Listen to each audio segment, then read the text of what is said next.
যে নিজের মা দীক্ষা নেয়নি, নিরামিষ আহার করেননি, কিন্তু সন্তান দীক্ষা নিয়েছেন, নিরামিষ আহার করছেন।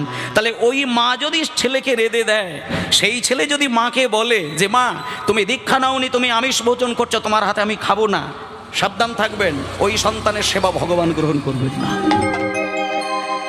ঘটনাটা হচ্ছে এই জায়গায় যে তুমি যদি আমিষ আহার করো তা করো, কিন্তু নিরামিষ আহার যদি করতে পারো তাহলে অন্ততপক্ষে তোমার একটা লাভ হবে কি, তোমার ভেতরে যে তিনটে ভাণ্ডার রয়েছে, পাত্র রয়েছে, একটা হচ্ছে সত্যরসের ভাণ্ডার, আরেকটি হচ্ছে রজরসের ভাণ্ডার, আরেকটি হচ্ছে তমরসের ভাণ্ডার।